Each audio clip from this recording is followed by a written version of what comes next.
Welcome to Empire Building. I'm Wendy Papazan, and together with my 4 co-hosts, we bring you weekly unfiltered conversations about leadership, growing a big empire, and living on your own terms. I'm Kimber Levitt-Keaty. We are investors and wealth builders with over $75 million in combined net worth.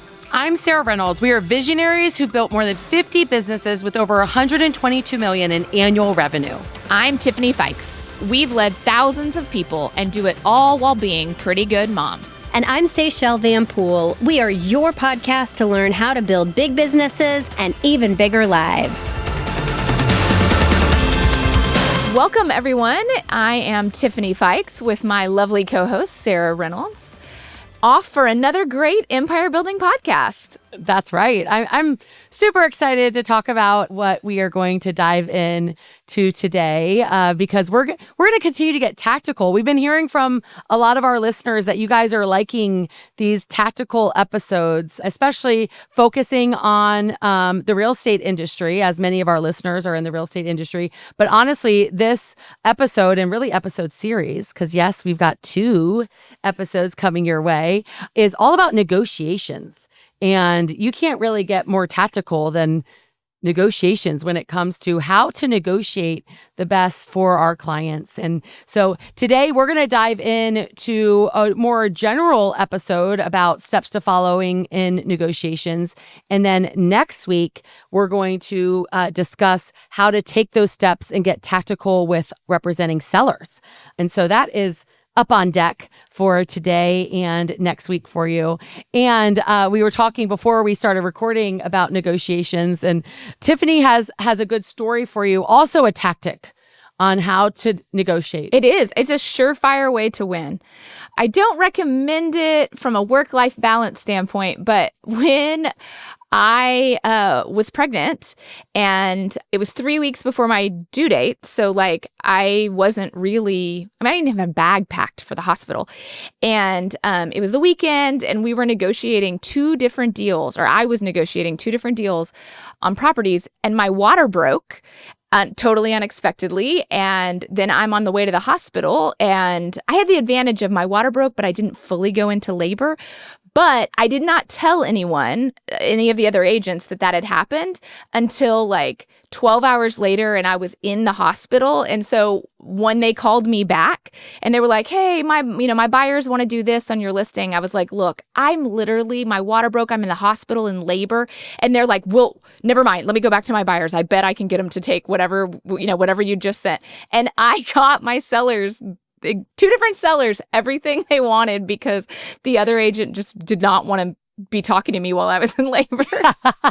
So listeners, these are your options. Okay. Option 1 is get pregnant, wait to go into labor, and then use that as a tactic to get your clients a good deal. Or listen to today's episode. Or follow easier steps on today's episode. Yes. Okay. So we're going to dive into some general steps on when you're negotiating. And these can be applied to representing a buyer. It can be applied to representing a seller. It can be actually applied to any form of negotiation. So if you're not in the real estate industry, keep listening, because all of these steps, tactics can be used to help in negotiations. So step 1 for negotiations is you want to make a connection.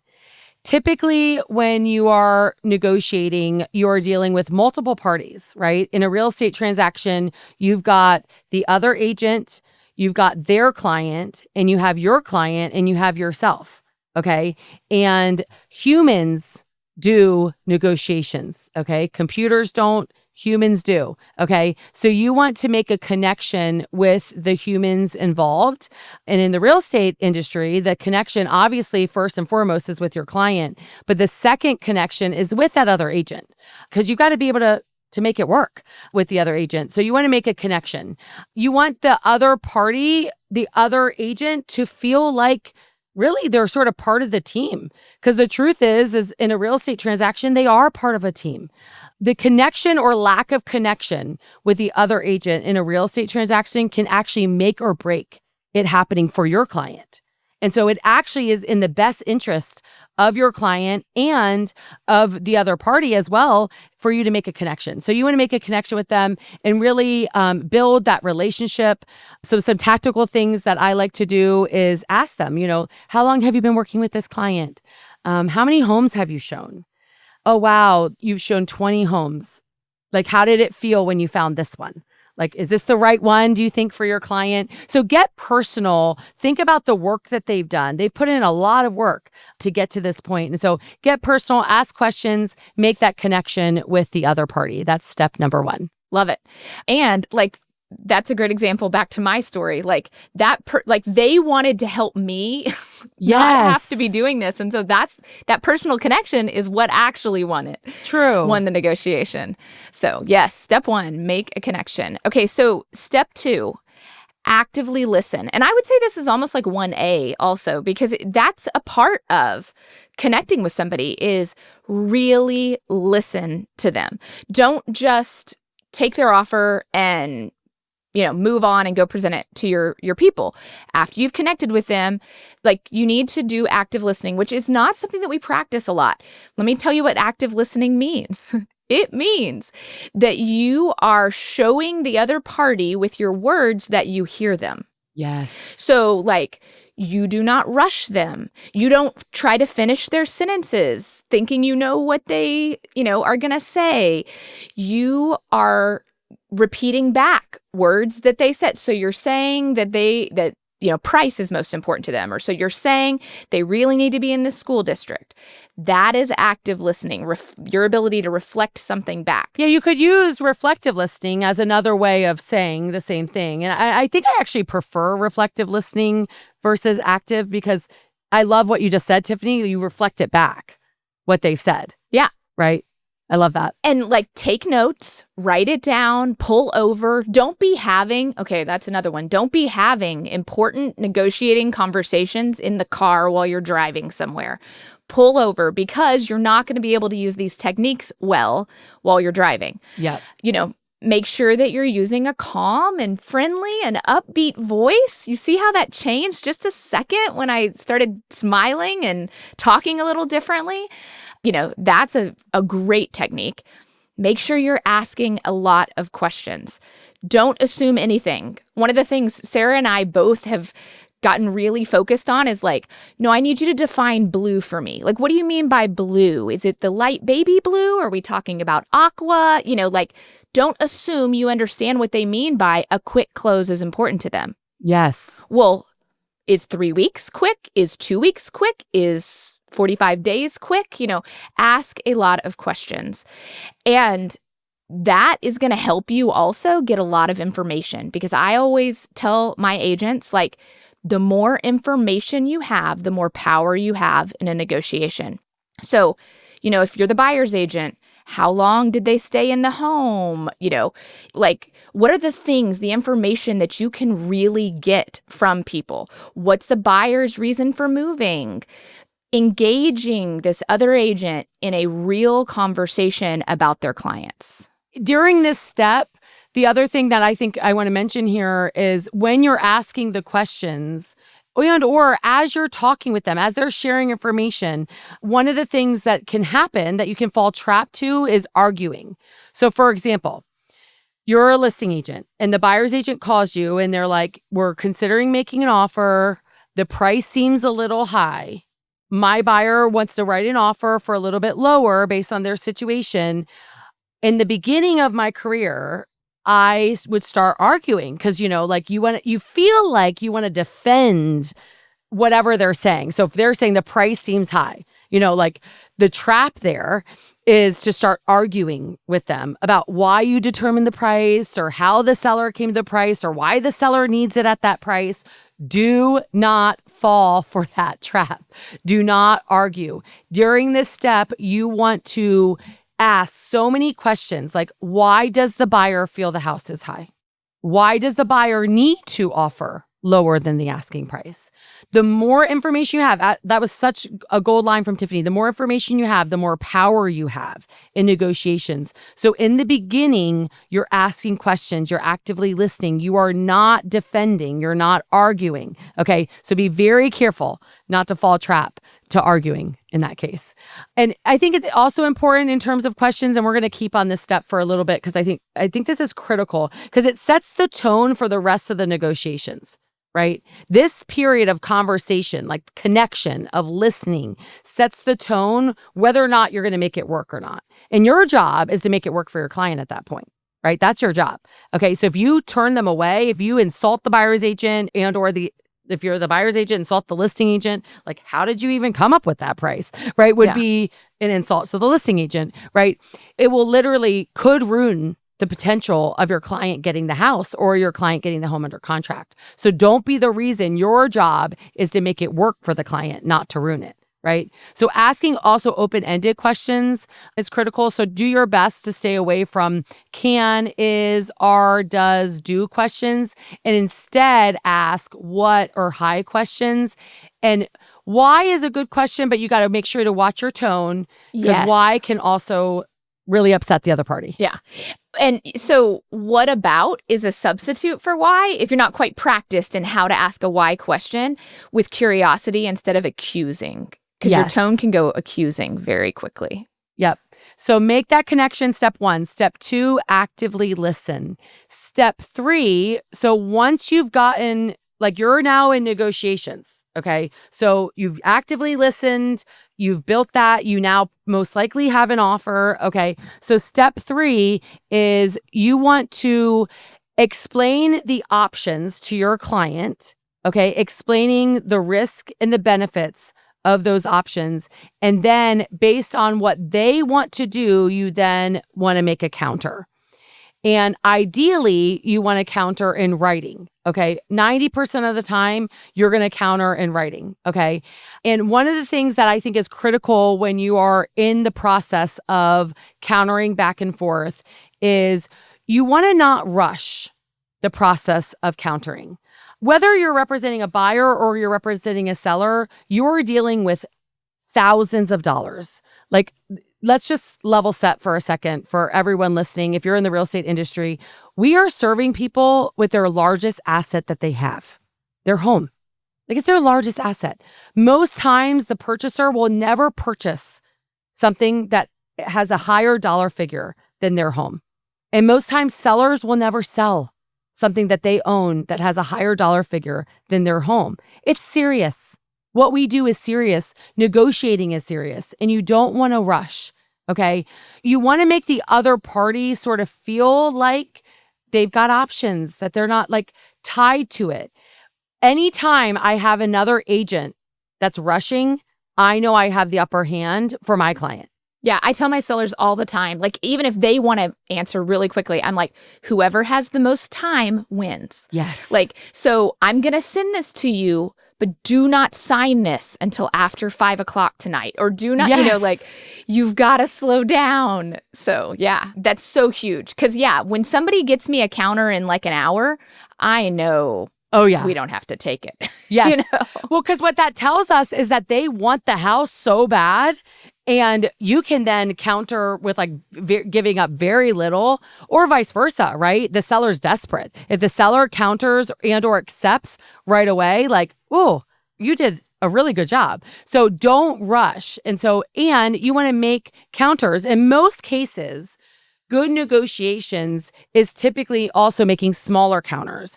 I learned this when I worked with builders. So when I first got my license, the county that I live in started out as only 2,700 homes. Not county, the city that I live in, the town. It now has over 12,000 homes. Okay, so 2 decades later, what? 4 times bigger, right? Yeah, that's a lot. It's a huge jump. And I had to learn how to negotiate with builders because I was representing a lot of new construction. That's how the area grew, is through new construction. And I learned from builders that builders would counter very small counters back. So like if we were offering 550 and let's say they were asking 600,000, they would come back at like 595. And then I would watch my buyers jump up like 15, 20 grand when they only came down 5.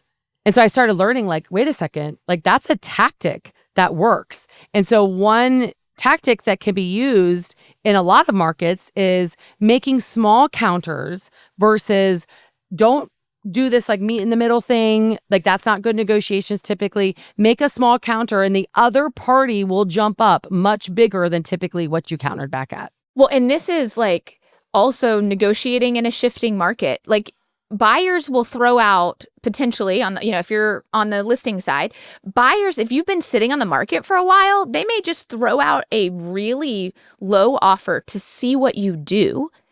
And when you only come down a little bit or not at all, like, I mean, I've done that sometimes where it's just like, no. Yeah. And then they pay the price. Like, yes. I have had a buyer put in an offer that is 50 under on a $300,000 house and then pay the full 300 at the end because they just want to see. They're just testing the water. And so if you hold firm, even just one time, little counter, not a big one, they will jump. And that is a tactic for a shifting market, which a lot of us don't know how to negotiate in that. So Yep. Big tip there. So good. From Sarah. And then do your best, like I said, to counter in writing because it makes a difference. So someone verbally saying they will do something versus them having it in their email box looking at, okay, I could get my house sold today for this dollar amount, or I could get this house right now, today. It makes a level of seriousness that you want to portray. Okay, you want to portray that level of seriousness to make sure that you can move it forward. Well, and to that point, like we never even talk price with the other agent. The first time they see it is on paper.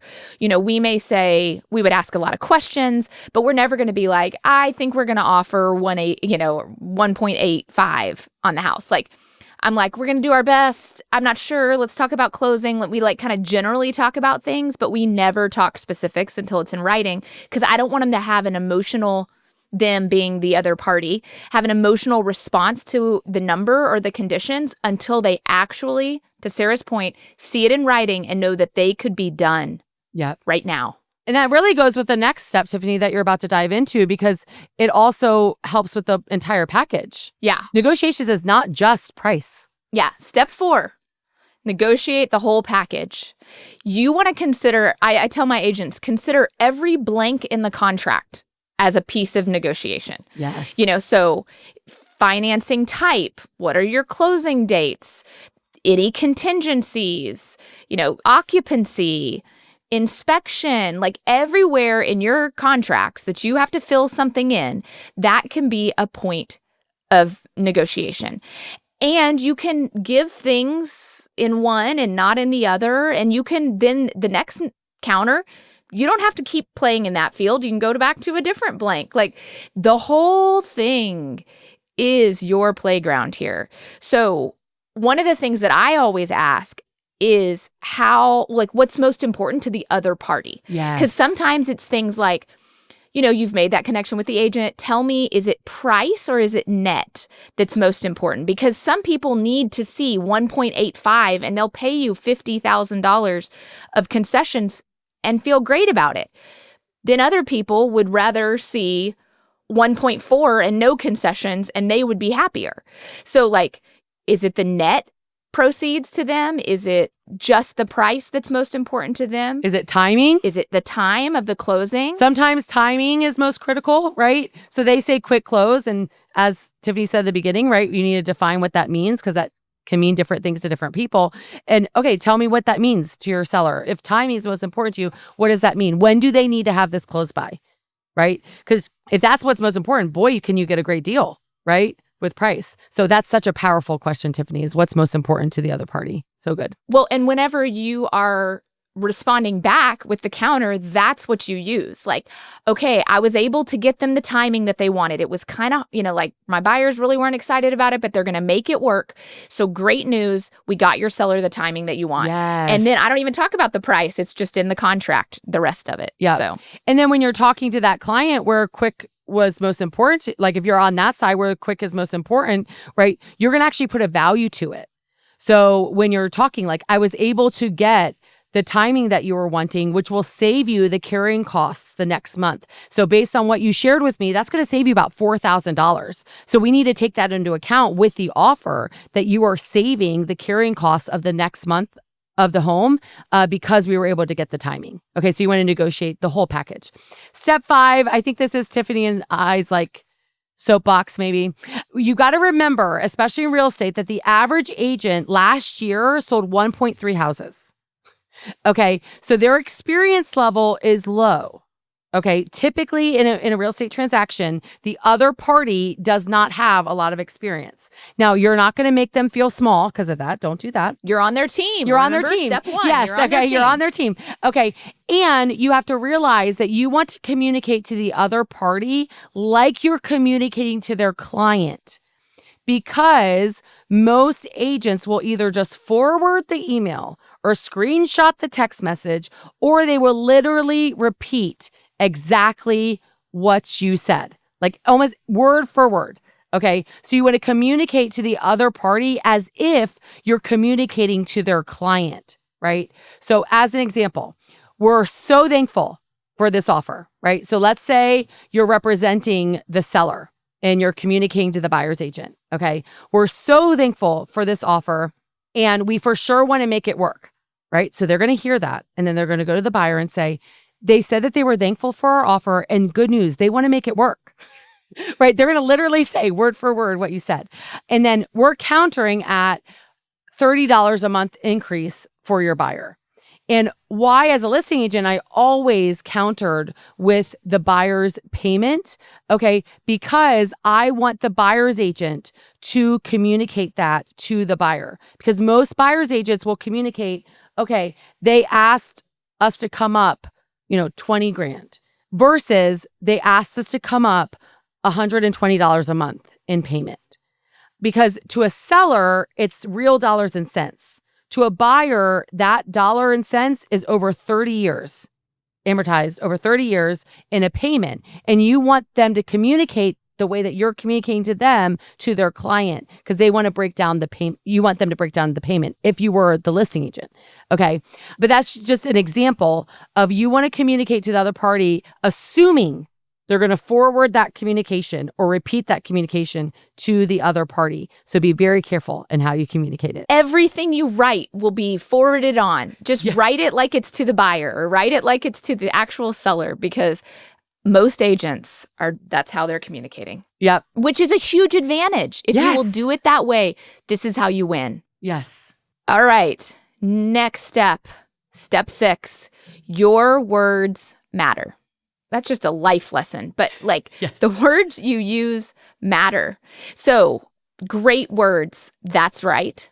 People want to be agreed with.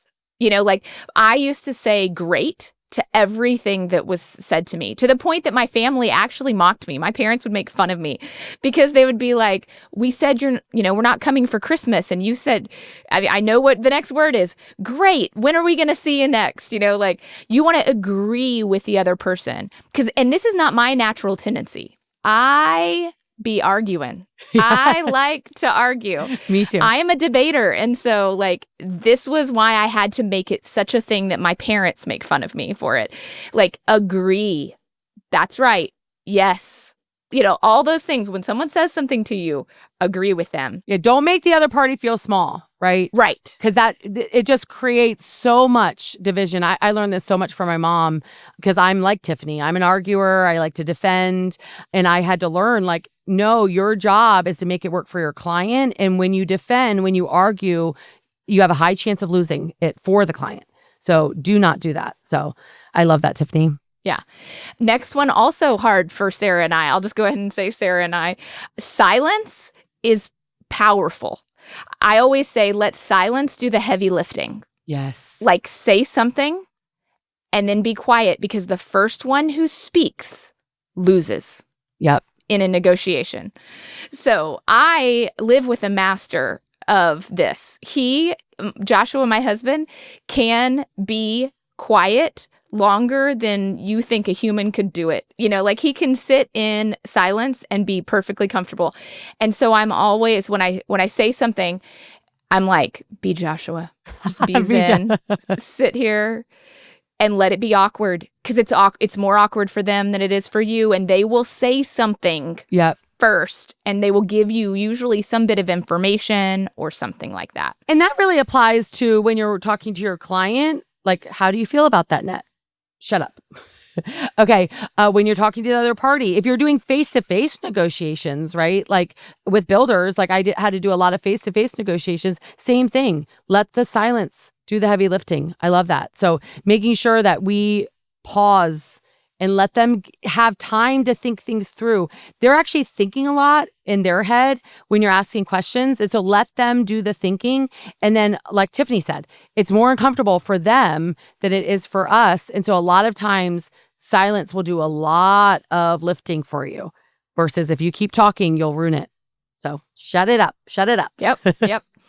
Mirroring is also really valuable. So like, if somebody says, we're going to come with an offer of $500,000, just repeat back. So you're going to come with an offer for $500,000.